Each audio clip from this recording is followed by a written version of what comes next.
e para esta opção. Outra questão aqui candente e avançando, a questão de saber se o gestor de contrato pode provir do júri do procedimento para da respectiva formação. Devo dizer que não diviso nenhum obstáculo legal, pelo menos nenhum obstáculo legal absolutamente incontornável, para responder em sentido negativo a esta questão. Portanto, quanto a mim, e especialmente no que toca a entidades adjudicantes com uma estrutura e uma dimensão mais singelas, e, portanto, que não disponham de muitos recursos no seu seio, não me surpreende que vejamos esta realidade suceder. Portanto, os casos em que, especialmente atendendo àquela gestão contratual que será mais recorrente, que é dos contratos de aquisição de bens, de serviços, de execução pouco duradoura ou que ascenda no limite até 3 anos. Nestes casos, diria que se respondêssemos afirmativamente a esta questão, em poucos anos esgotaríamos os recursos, os recursos humanos de uma entidade adjudicante. E, portanto, a alternativa seria empurrar toda a gestão contratual, e já sabemos que será vastíssima, para o outsourcing, o que também não me parece que fosse algo desejado pelo legislador.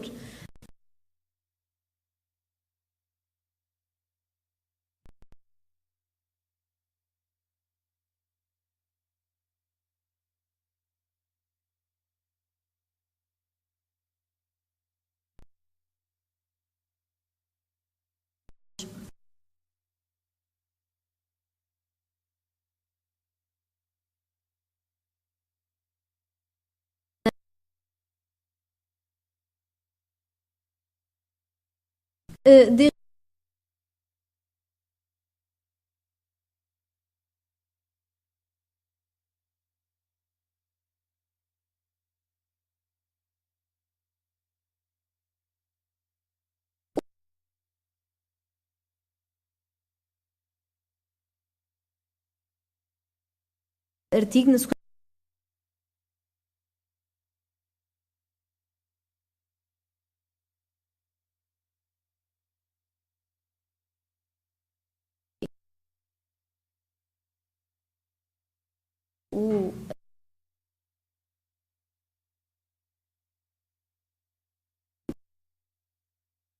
A questão distinta.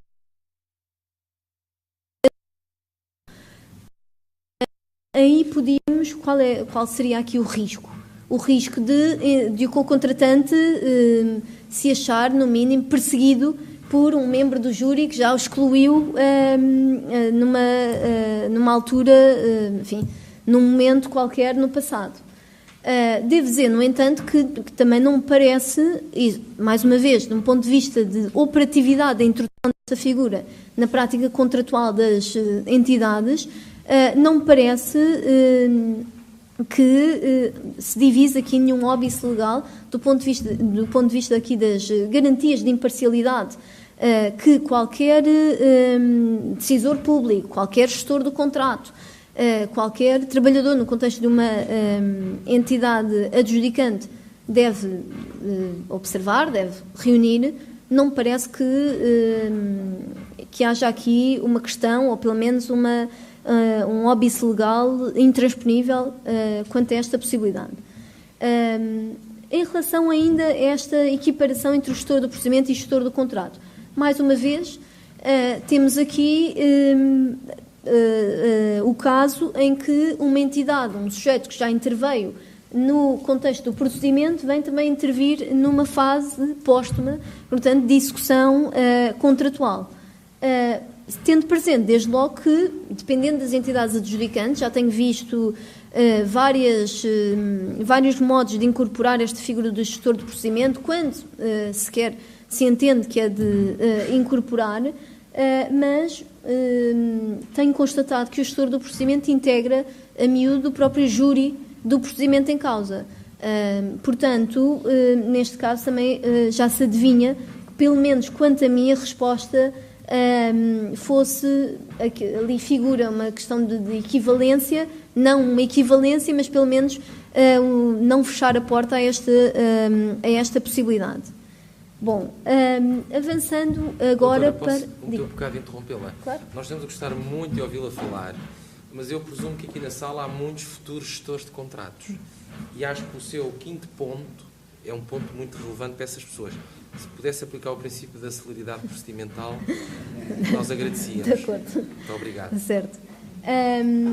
Antes de, mesmo aplicando este princípio, antes de nos termos sobre a questão da responsabilização do gestor do contrato, diria que importa atentar aqui na matéria das garantias de imparcialidade que ao mesmo são exigíveis.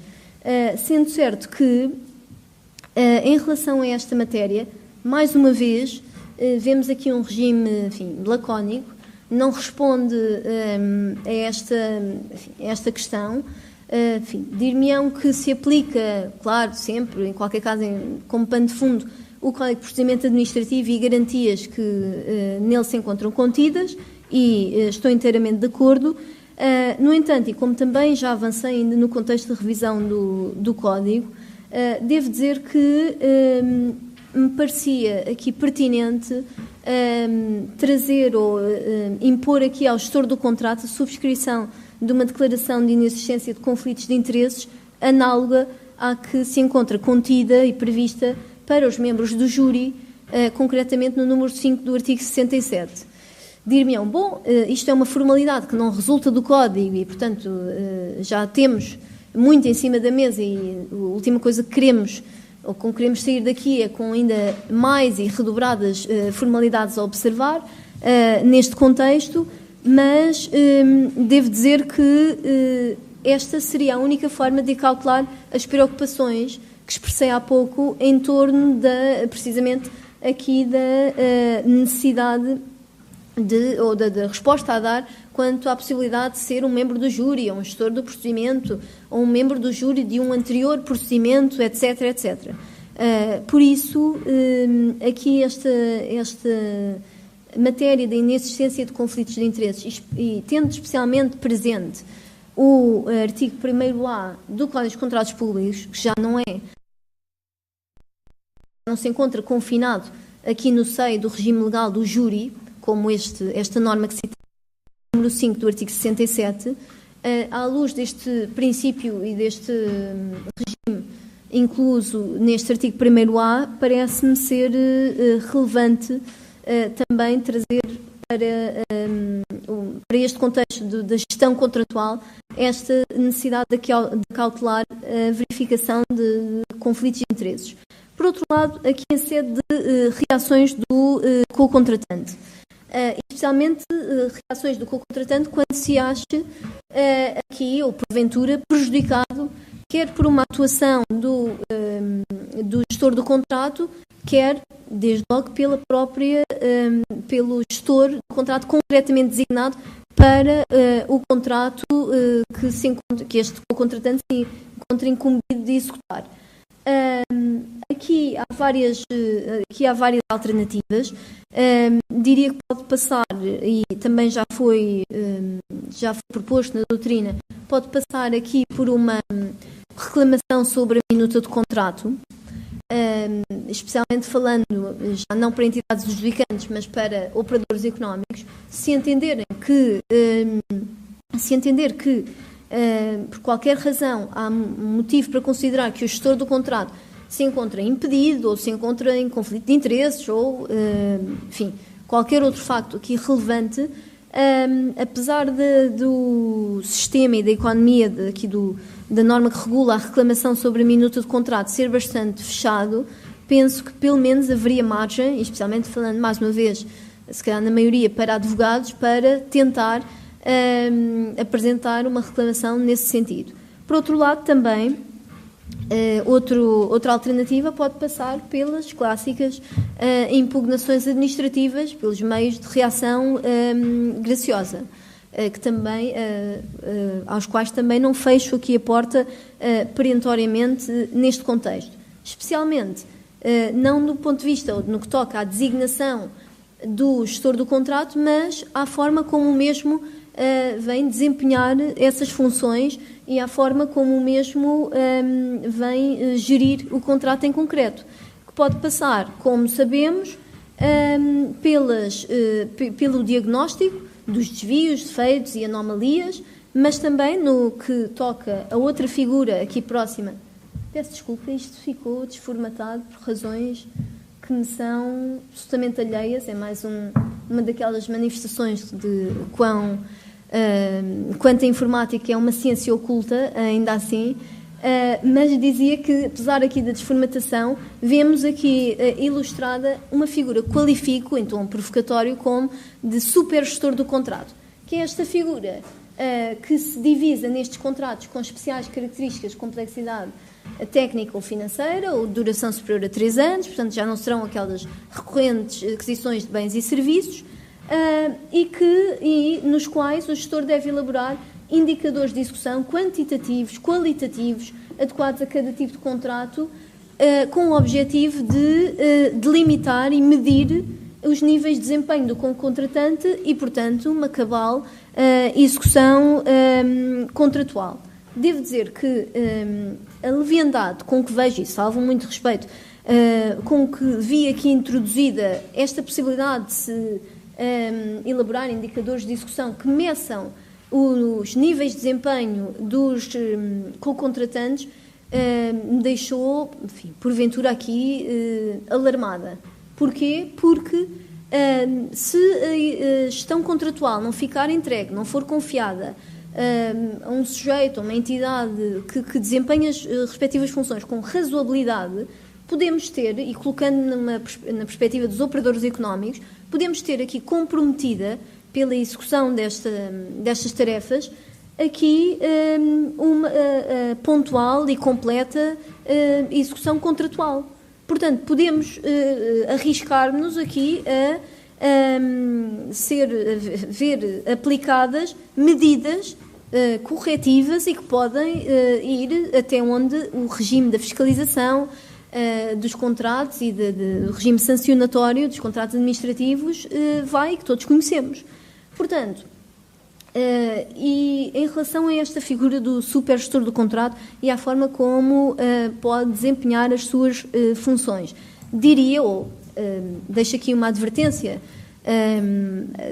porventura há colegas que se encontrem do lado dos operadores jurídicos, que o contratante não deve ser aqui surpreendido com estes indicadores de execução, que são quantitativos e qualitativos, já no rescaldo da execução contratual. Porquê? Porque se fossem, ou se são assim tão decisivos para medir os tais níveis de desempenho do contratante, então dir-se-ia, figurassem, claro está, no seu habitat natural, que seria o caderno de encargos, o próprio clausulado do contrato, não é? E, portanto, algo a que a entidade se vinculasse quando da apresentação e aceitação e da proposta, adjudicação e, então, celebração do contrato.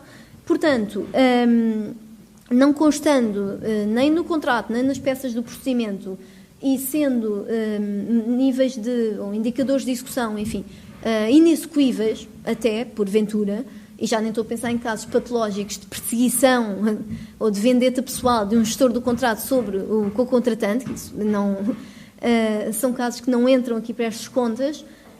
Nestes casos, eu penso que, mais uma vez, se deve chamar aqui à colação as medidas e as hipóteses de reação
gerados da Autónoma da Madeira. Portanto, temos aqui um super gestor do contrato que também veste aqui camisola, ou também assume aqui as vestes de uma autoridade tributária.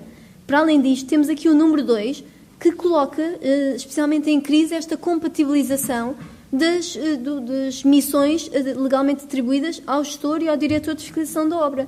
Porquê? Porque nos casos de vistoria é ao gestor do contrato, nos termos deste número 2 do artigo 8º-A, que cabe verificar se todas as obrigações contratuais e legais do empreiteiro estão cumpridas de forma integral e perfeita.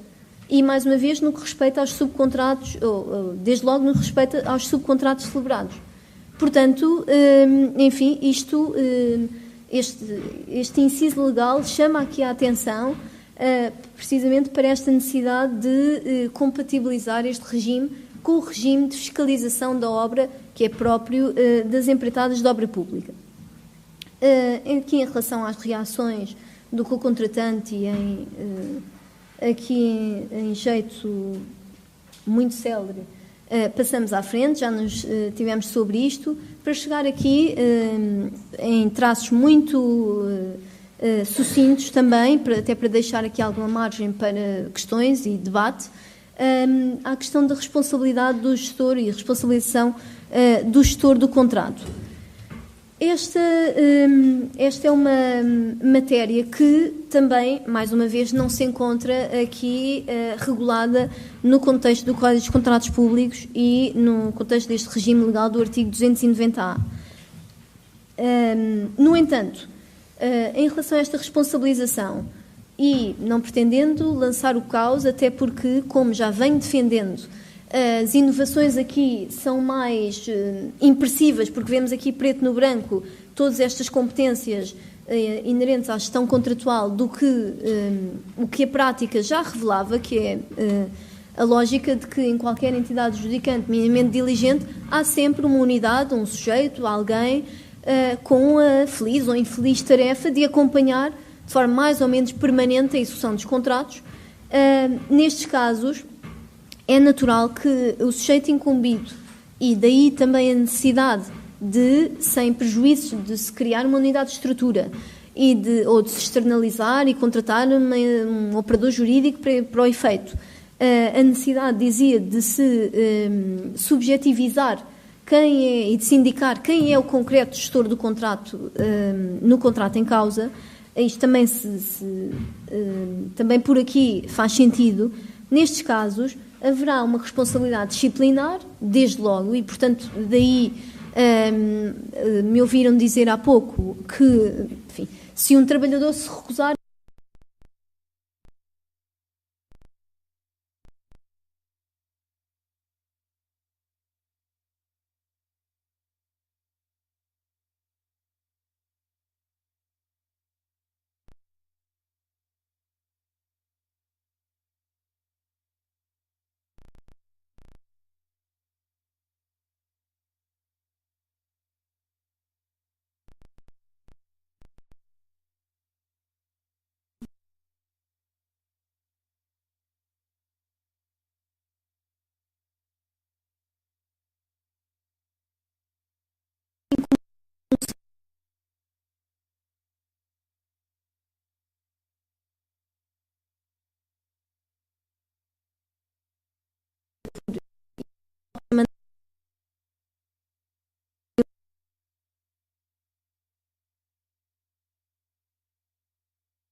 regresso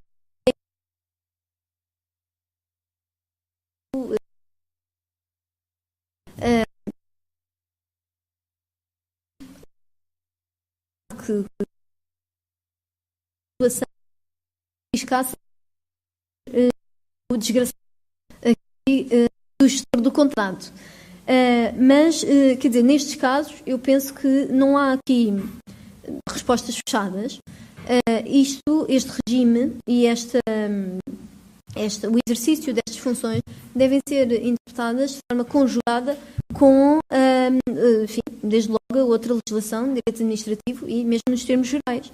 Portanto, chamei à colação a tal lei da responsabilidade do Estado e entidades públicas. Em relação a este regime em particular, e uma nuance, eu penso que pode acrescentar aqui algo neste contexto, para além da remissão para a responsabilização nos termos gerais. Este regime põe aqui em evidência, ou pode colocar ou trazer aqui à colação, uma relação com o regime contido no artigo 321-A como alice ilustro. Na medida em que quaisquer falhas na fiscalização dos contratos e mais até dos subcontratos celebrados, e especialmente no que toca à mão de obra, pode colocar aqui sobre a administração pública ou sobre os contraentes públicos uma responsabilidade, não diria que seja aqui em termos primária, mas pelo menos subsidiária, seguramente, no que toca ao pagamento dos montantes ou dos valores em atraso. Portanto, é este regime inovador do artigo 321-A que... Eu queria que rematasse. Sim. Este regime, apenas para concluir, este regime inovador do artigo 321-A, que já era reclamado desde logo pela jurisprudência do Tribunal de Justiça, vem aqui prever, de facto, que o subcontratado pode reclamar, junto do contraente público, pagamentos em atraso que lhe sejam devidos pelo co-contratante. Neste contexto, caberá, e deixo essa advertência, sob pena, lá está, até de responsabilização, ao gestor do contrato diagnosticar estas falhas na execução do contrato e esta ausência de pagamento atempado aos subcontratados. Especialmente porque este artigo 321-A deve ser lido de forma conjugada com esta figura aqui do gestor do contrato. Portanto, trata-se aqui de colocar o gestor do contrato ao serviço, como é o seu âmbito de atuação natural, ou deverá ser, pelo menos, do próprio contraente público. E, portanto, que também faz disparar aqui a responsabilidade que recai sobre os seus ombros no que toca a estas relações contratuais e que aqui até se vão imiscuir nas próprias relações contratuais estabelecidas entre o co-contratante e outros terceiros, que no que toca a contratos de complexidade assinalável pode não ser apenas um único subcontratado, pode não estar aqui apenas um único subcontrato e, portanto, serem múltiplos. Portanto, o gestor do contrato deve ir até a essas relações contratuais, pelo menos no que toca à conjugação destes dois regimes. Enfim, deixei promessa de que estaria mesmo a concluir, e é para cumprir, portanto, coloco-me aqui e, tendo adiantado a hora, à disposição para qualquer questão que entendam colocar.